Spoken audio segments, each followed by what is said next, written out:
d'habitude, je vais vous demander de bien vouloir couper votre téléphone portable et mettre sur silencieux, et de bien vouloir lever la main afin que nous puissions vous passer le micro. Please turn off your mobile phones or put them in silent mode and raise your hand so that we can give you the microphone. Y a-t-il une première question dans la salle? Je pense qu'il y en a une ici.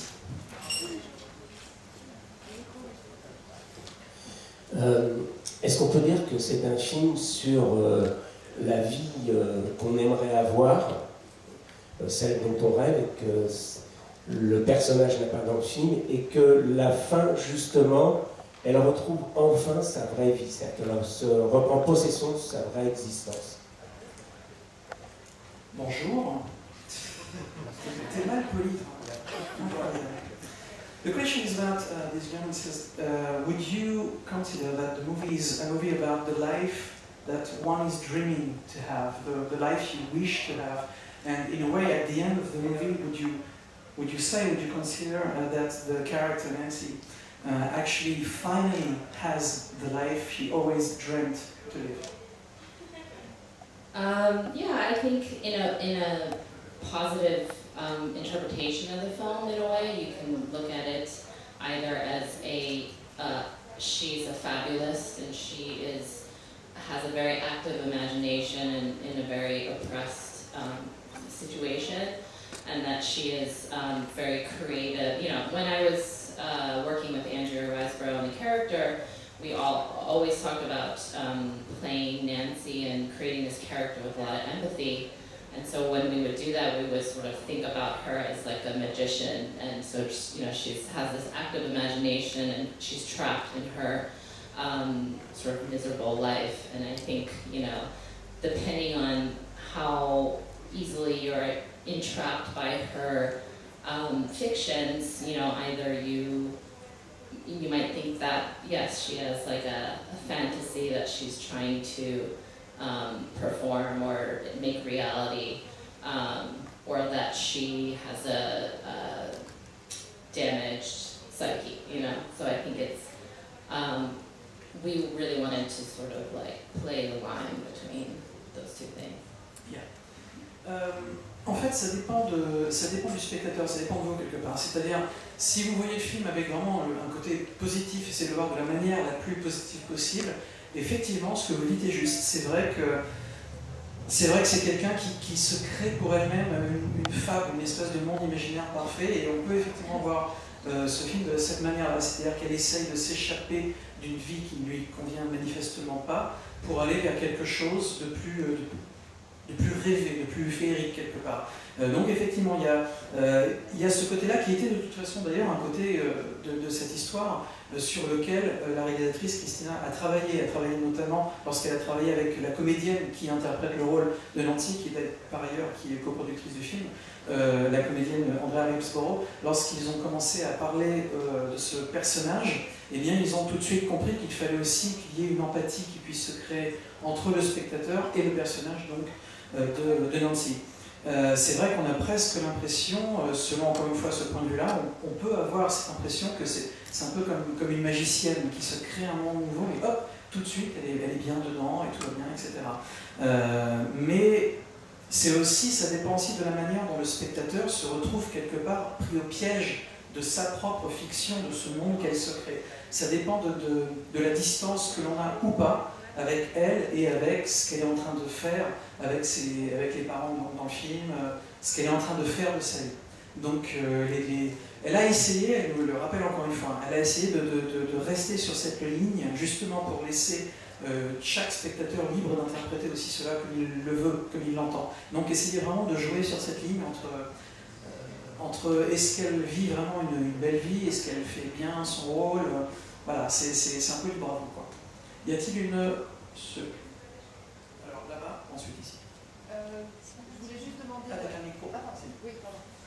Quelle a été les sources d'inspiration de Christina Cho pour ce film qui est assez particulier, déjà pour un premier film? Est-ce qu'il y a quelque chose de très personnel dans cette histoire? Ou pas du tout?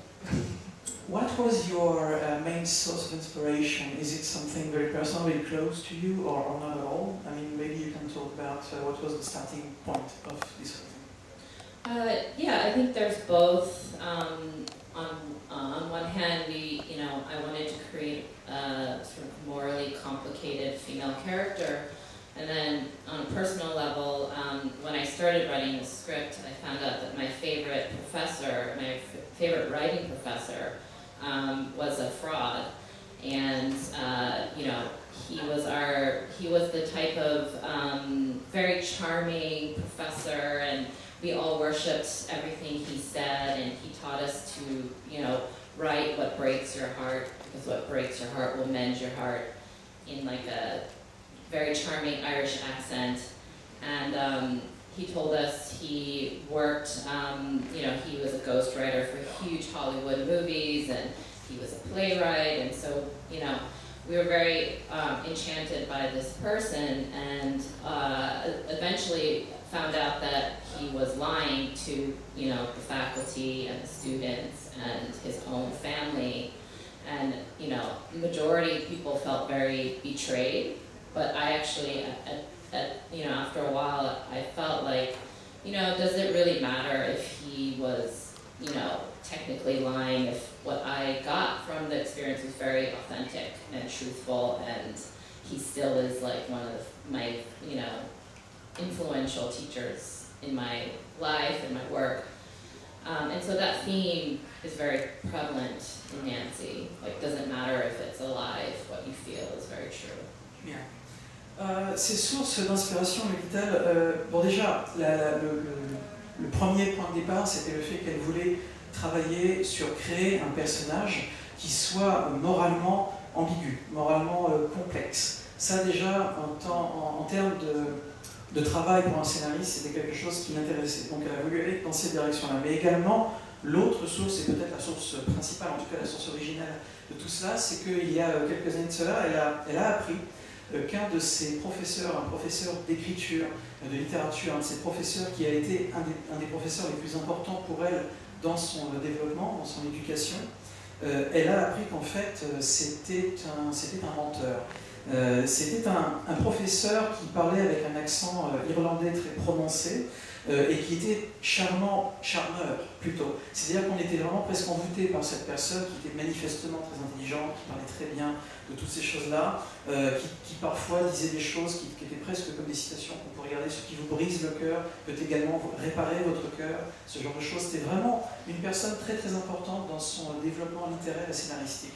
Donc pour elle, c'était quelque chose d'important. C'est également quelqu'un qui disait à ses étudiants, dont Christina, qu'il était un nègre littéraire pour des grandes œuvres hollywoodiennes, etc.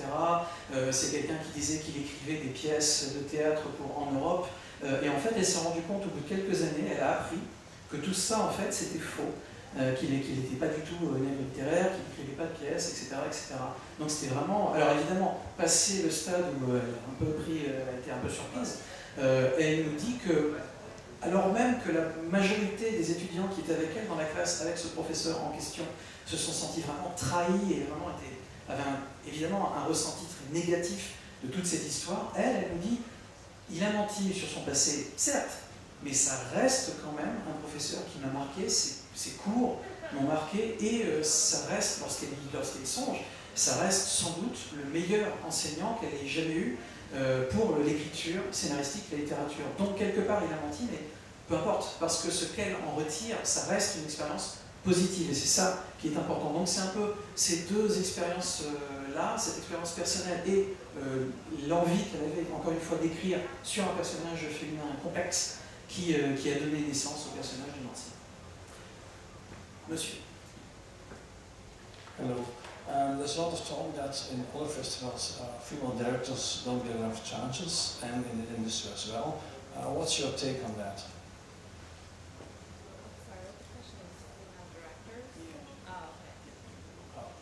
How easy or difficult is it for female directors to break through in the film industry and Sure.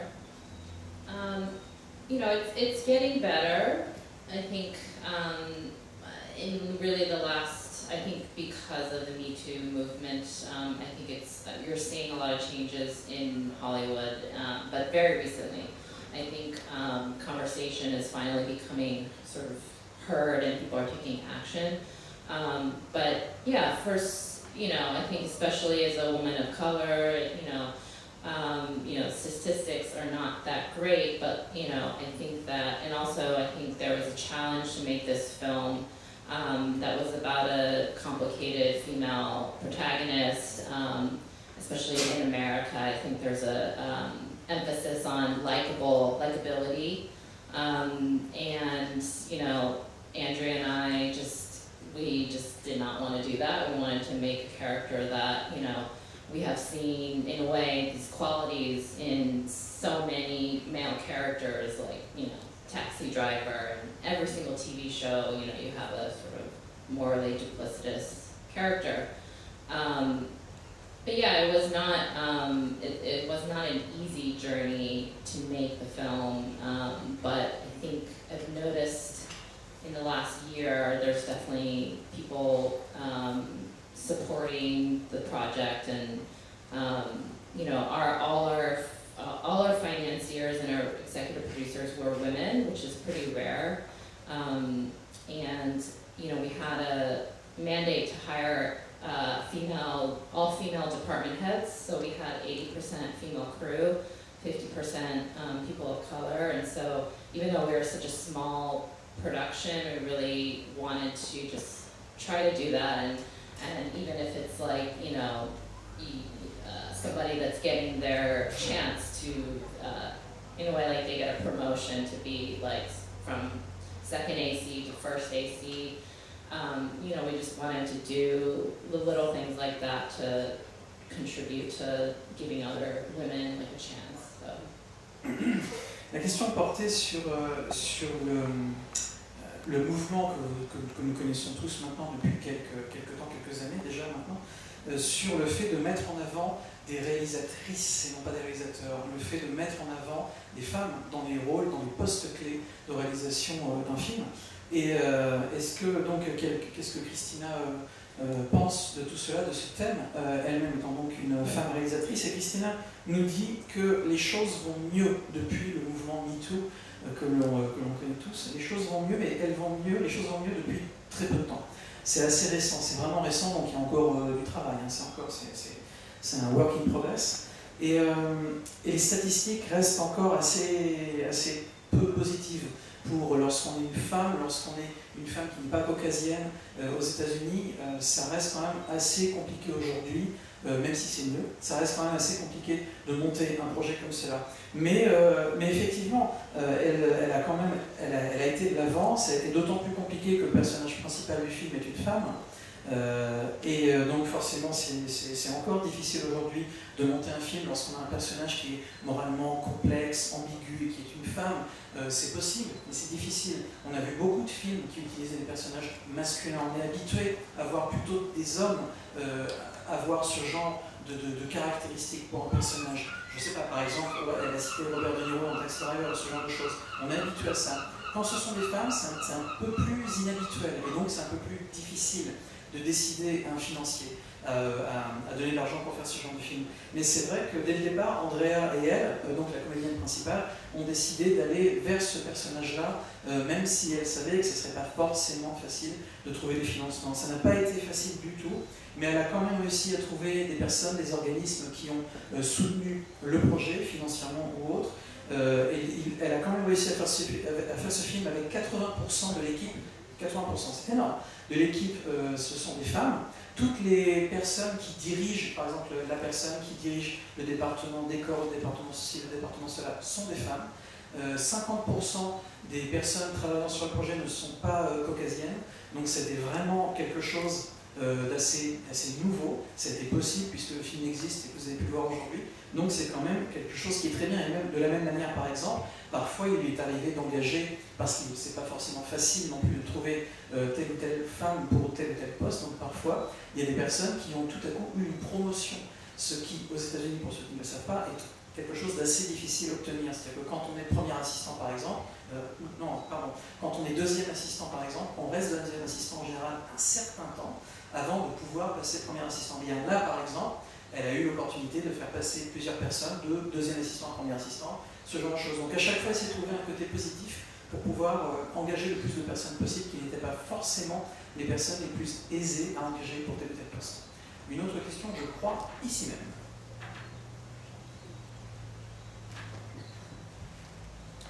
Hello, bonjour.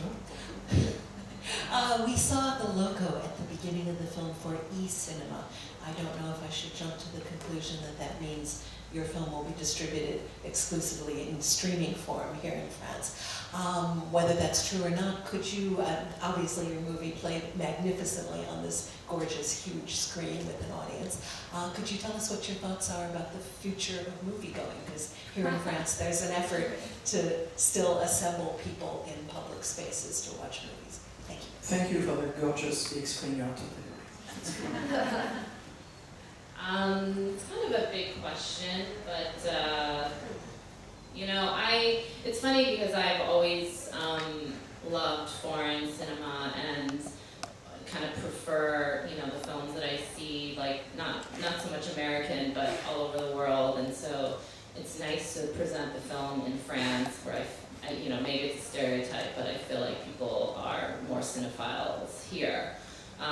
So I don't know, but I've heard, from other distributors that it sounds like, it's still sort of a problem to get theatrical, or it's just difficult to get theatrical for independent film, and, it's just, everyone's going online these days, and that's sort of like, I don't know what, it's the tide is going, and kind of, as a filmmaker, you don't have much choice as to, of course, we always want to see our movies in the theaters,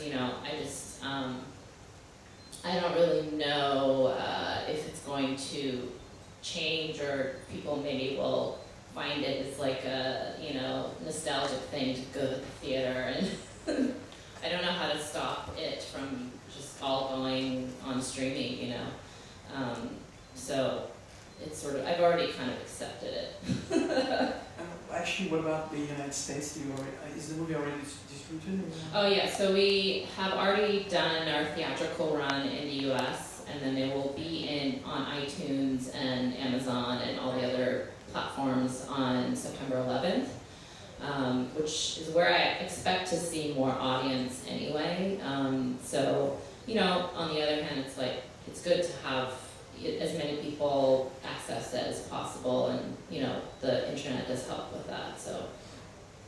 La question portait sur le fait que vous avez dit, lorsque vous avez vu le film tout à l'heure, qu'il y avait avant la projection le logo de e-cinéma, qui est une plateforme de distribution de films online sur Internet.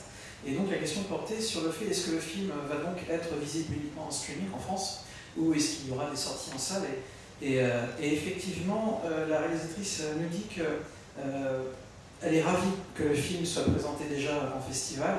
Le fait de voir le film en festival, pour elle, c'est important, parce qu'elle dit également qu'elle aime beaucoup personnellement les films étrangers, et qu'elle en a vu pas mal aussi dans des festivals. Donc le fait de voir le film sur un grand écran comme ça ici dans un festival, c'est très bien. Mais en ce qui concerne la distribution, effectivement, le film va sortir donc sur e-cinéma, donc sur une plateforme de streaming. Et quelque part, c'est vrai qu'aujourd'hui, pour un film indépendant, ça a toujours été vrai, cela dit, mais ça le devient de plus en plus, c'est de plus en plus difficile pour un film indépendant d'être distribué en salle, sur grand écran, par la force des choses. Déjà, il y a ce côté financier, puis aussi le fait qu'effectivement, de plus en plus de personnes regardent des films sur Internet. C'est comme ça. Et bon, bien sûr, c'est une réalisatrice, donc, et elle a forcément apporté un soin particulier à la fabrication des films. Elle a envie de voir. Elle nous dit, tous les réalisateurs de films veulent voir leurs films sur un écran de la taille d'un stade de foot. Mais c'est pas très pratique, et ça le sera de moins en moins. Et c'est vrai qu'elle a presque l'impression que dans le futur, en tout cas dans le futur proche, peut-être dans le présent déjà, voir un film sur un grand écran dans une salle de cinéma, ça va presque devenir un truc nostalgique, quelque chose un peu comme quand on écoute un disque sur un paquet de vinyle, ça va devenir quelque chose de nostalgique, presque un luxe. Et bon, on verra ce que ça va donner. En tout cas, en ce qui concerne ce film-là, pour la France, donc effectivement, c'est du streaming. Aux États-Unis, le film est déjà sorti dans un réseau assez restreint de salles aux États-Unis, c'est déjà fait, et il va sortir en streaming sur les plateformes d'Amazon et de iTunes. iTunes, yeah, and I should say e-cinema, it will release online September 14th. distributeur est là. Yeah, you cannot forget that. Et donc il sortira le 11 septembre sur les plateformes américaines Amazon iTunes et le 14 septembre sur le distributeur de streaming français iCinema. Alors, oui, monsieur.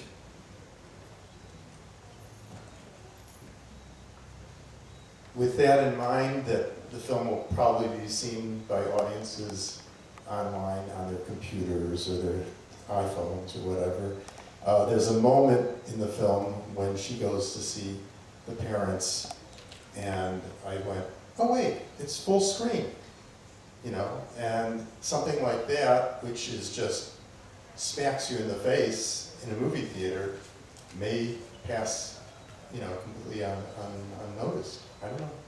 Just a comment. Yeah, I mean, it's, and so he's talking about when the film goes from 4:3 aspect ratio to 16:9. And actually some people don't realize, they know something changed, but they don't even realize where exactly. And so even in theater, it's not always obvious, but I agree, you know, that a lot of things, I mean, not just aspect ratio, I can feel a difference when the audience sees it in the theater versus like a laptop. It's just, you know, but you know, that's also, as a filmmaker, you're so aware of all these details that you put all the sweat into. Like the score and stuff like that I feel like is better in the theater. But yeah, the aspect ratio thing was something that we designed in the beginning, and you know, I always think it's nice when you don't totally know where exactly it happens, but you feel it. So as long as you feel it, it doesn't really matter to me.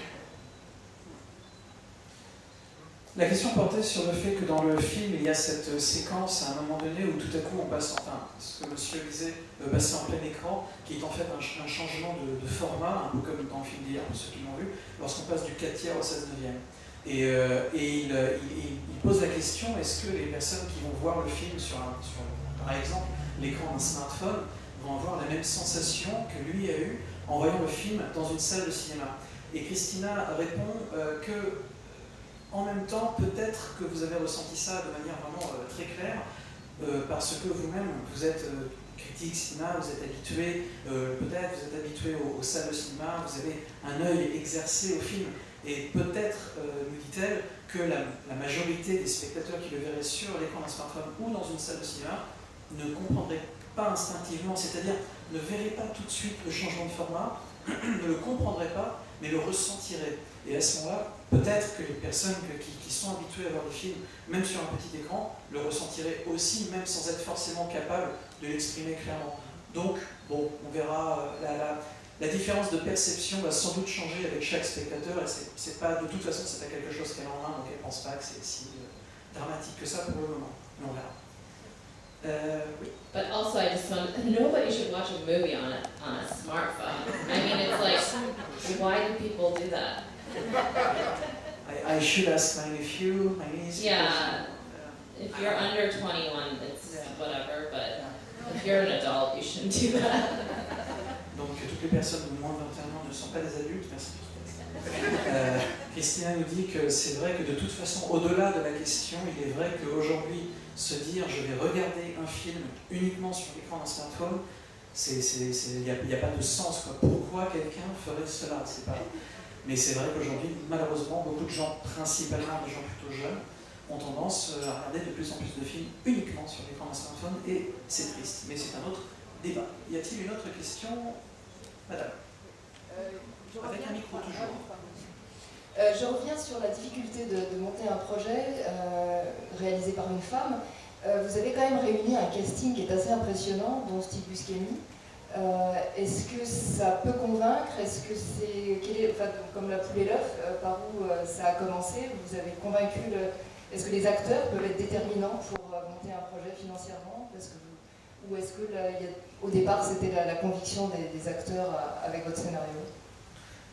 This lady says that you just told us that to make a project like that, you know, with a crew and cast, I mean, a crew, especially 80% women, is still today, it's better than before, but still not so easy and takes some time and everything.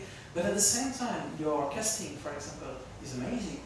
with someone like Steve Buscemi in one of the main roles, and it was probably not something so easy to do. So how did you manage, for example, to have Steve Buscemi in the movie? Is it something like, how did you manage to do that? Well, the joke is that Andrea, when she, so Andrea had worked with Steve Buscemi on Death of Stalin, and I really wanted, it's funny because people say, oh, Steve doesn't, in this film, he's so restrained, and they're used to seeing him, like, I guess, play more bigger, bizarre sort of characters, and I just had this feeling he was, he's just like a normal guy. He's like, could play that character very easily, and was perfect for it. So, luckily Andrea had, she knew him from Death of Stalin, and so we sent him the script, and it was pretty quick that he read it and said he really loved it and he wanted to do it.